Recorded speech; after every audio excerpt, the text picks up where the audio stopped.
मेरा मानना है कि अगर सबके निशाने पे आप हैं, यानी आपका ठिकाना सही है। कई लोग अक्सर भूल जाते हैं कि आरजेडी कांग्रेस की ओल्डेस्ट एलाय है। नाम मात्र को नीतीश जी हैं, एक सिंबल के रूप में, एक टोकन के रूप में उनका इस्तेमाल हो रहा है। चश्मदीद हैं हम लोग कि कैसे पोस्टल बैलेट कहीं डिले किया गया, कहीं इनवैलिड किया गया। 7-8 तकरीबन सीट का मामला था। अगर आज तेजस्वी जी भी चाहें कि मैं लीडर ना रहूं तो वो नहीं कर सकते। नौकरी मतलब लोग खुद से बोलते थे तेजस्वी, संवैधानिक रूप से नीतीश जी हैं, लेकिन चला कौन रहा है? एक पॉजिटिव एजेंडा के साथ तेजस्वी जी या राष्ट्रीय जनता दल नीत महागठबंधन बिहार की राजनीति में। नमस्कार, आप देख रहे हैं लाइव सिटीज। मैं हूं आपके साथ सौरभ राज। 2025 विधानसभा चुनाव में आरजेडी की तैयारी क्या है, इसके ऊपर बात करने के लिए मेरे साथ आरजेडी के राज्यसभा सांसद प्रोफेसर मनोज झा हैं। इनसे बात करेंगे। आप लोग 2020 में सीएम की कुर्सी से एक कदम दूर रह गए थे सर, लेकिन 2025 में अभी आरजेडी की क्या स्थिति है, क्या तैयारी है? देखिए, आपने कहा कि सौरभ जी, आपने कहा कि एक कदम दूर रह गए थे, दूर रख दिए गए थे। मैं तो गवाह हूँ, आप भी गवाह हैं, चश्मदीद हैं हम लोग कि कैसे पोस्टल बैलेट कहीं डिले किया गया, कहीं इनवैलिड किया गया। 7-8 तकरीबन सीट का मामला था जी। नहीं तो हकीकत बिहार की कुछ और होती। देखिए, एक बात मैं बार बार कह रहा हूँ, आपके माध्यम से भी कहा है कि नेता प्रतिपक्ष तेजस्वी जी जो महागठबंधन के भी चेहरा है, उन्होंने कहा कि मेरा संघर्ष किसी से नहीं है। मैं जब सरकार में आऊँगा तो 20 बरस कौन था सरकार में, उसकी कमियां नहीं गिनाऊंगा। मैं हड़प्पा मोहनजोदड़ो वैदिक काल में नहीं जाऊंगा कि ये था और ये वो नहीं था, जो इनका चरित्र हो गया अभी वालों का। उन्होंने माई बहन मान योजना सोच समझ करके उसका अनाउंसमेंट किया। 2,500 रुपये प्रति महीना सामाजिक सुरक्षा पेंशन जो 13 रुपया प्रतिदिन थी, मात्र उसको 1500 4 गुना करना। स्टूडेंट्स को व्यापक रिलीफ की अभी कई योजनाओं पे काम कर रहे हैं वो अर्थशास्त्रियों के साथ। डोमिसाइल को लेकर के स्पष्ट कर दिया और इलेक्ट्रिसिटी को लेकर के। ये तो एक वानगी दिखा रहा हूँ और उद्देश्य उनका ये है कि संघर्ष किसी पॉलिटिकल पार्टी से नहीं है। संघर्ष है कि बिहार के राजनीतिक विमर्श को कैसे उन मुद्दों पर वापस लाया जाए जो मुद्दे सरकार चुनने में मदद करते हैं। आप कह रहे हैं सर कि ये नेता का संघर्ष किसी के साथ नहीं है, लेकिन आपके सामने बीजेपी, जेडीयू, प्रशांत किशोर, अब तो ऐसा लग रहा है कि कांग्रेस वाले भी आपके सामने नहीं, ये तो कतई नहीं है। कोई भी, मैंने बार बार कहा कि जब बिहार की जनता मन बना लेती है, एक लंबी लकीर तेजस्वी जी ने खींची। इसलिए नहीं कि मैं उनके दल का हूं। अगर आज तेजस्वी जी भी चाहें कि मैं लीडर ना रहूं तो वो नहीं कर सकते। अवाम जब तय कर लेती है ना। अब आप देखिए कि जितने लोगों के आपने नाम गिनाए, उनके निशाने पे कौन है, आप बताइए? तेजस्वी यादव। अगर सारे लोगों के निशाने पे तेजस्वी जी हैं, जिसमें मैं कांग्रेस को नहीं मानूंगा, वो नाम आपने मीडिया में जो चलती रहती है उसे उठा लिया। मेरा मानना है कि अगर सबके निशाने पे आप हैं, यानी आपका ठिकाना सही है, आपका निशाना सही है, आपने एक लंबी लकीर खींच दी है, सबको उसी के इर्द गिर्द आना होगा।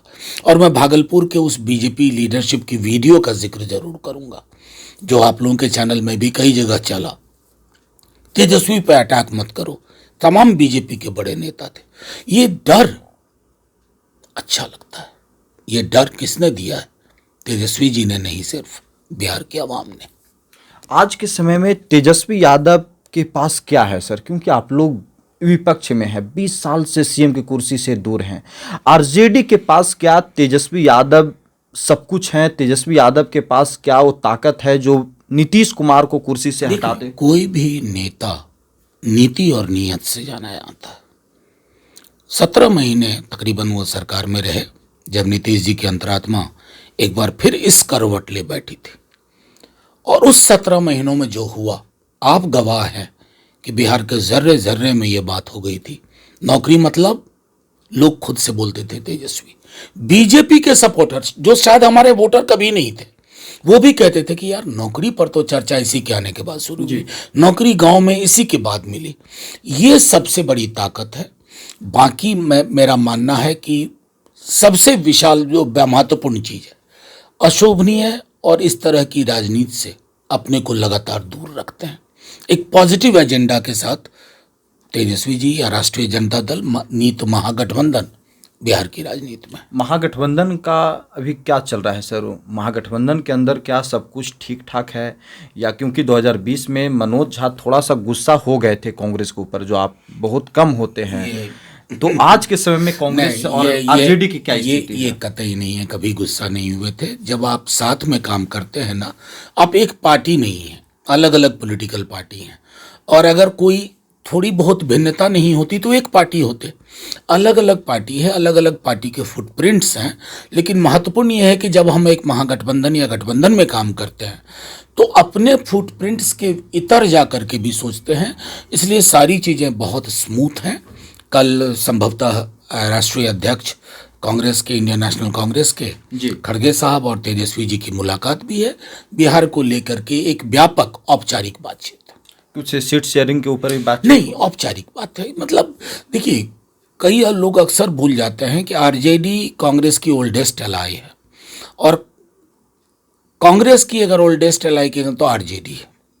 तो ये एक जो रिश्ता है ना, इस रिश्ते में कोई ये सोचे कि रिसाव आ जाएगा तो ये मुश्किल है। एक सवाल आपसे और ले लेते हैं सर, आप नीतीश कुमार के साथ भी आप लोगों ने काम किया, बहुत करीब से आप लोगों ने काम किया। आप लोग नीतीश कुमार के ऊपर ज़्यादा अटैक नहीं करते हैं, आप लोग की लड़ाई बीजेपी से रहती है। लोग कहते हैं कि कुर्सी पे नीतीश कुमार हैं, आरजेडी वाले लड़ बीजेपी से नहीं। देखिए, देखना ये होगा कि डी फैक्टो कौन चला रहा है। दो चीज़ होती है ना, डी जोर, संवैधानिक रूप से नीतीश जी हैं, लेकिन चला कौन रहा है? तो जिस ब्यूरोक्रेट विशेष का नाम आता है, वो ब्यूरोक्रेट विशेष सीधे तौर पर होम मिनिस्ट्री से गाइड हो रहे हैं, और होम मिनिस्ट्री किसके पास है? बीजेपी के पास है, केंद्र में। तो मतलब नाम मात्र को नीतीश जी हैं, एक सिंबल के रूप में, एक टोकन के रूप में उनका इस्तेमाल हो रहा है। और मैं साफ तौर पे कहूँ, हम परंपरागत रूप से विरोधी रहे हैं, लेकिन नीतीश जी की ये स्थिति देख करके मुझे चिंता भी होती है, क्योंकि बिहार के चलने की भी चिंता है उसमें। जिस अधिकारी और जिस कोठरी के हाथ में बिहार को जो रन कर रहे हैं, वो नीतीश जी के आधार समूह को भी अच्छा नहीं लग रहा है। एक आधार समूह की अपना उसका व्याकरण होता है, उसकी अपनी एक उसका रुझान होता है, वो भी आहत महसूस कर रहा है, और आप चुनाव के नतीजों में उसका परिलक्षण देखेंगे। बिहार का अगला मुख्यमंत्री क्या आरजेडी तेजस्वी यादव को मान ली है? अब तो तेजस्वी यादव जी भी चाहें ना तो इससे इनकार नहीं कर पाएंगे।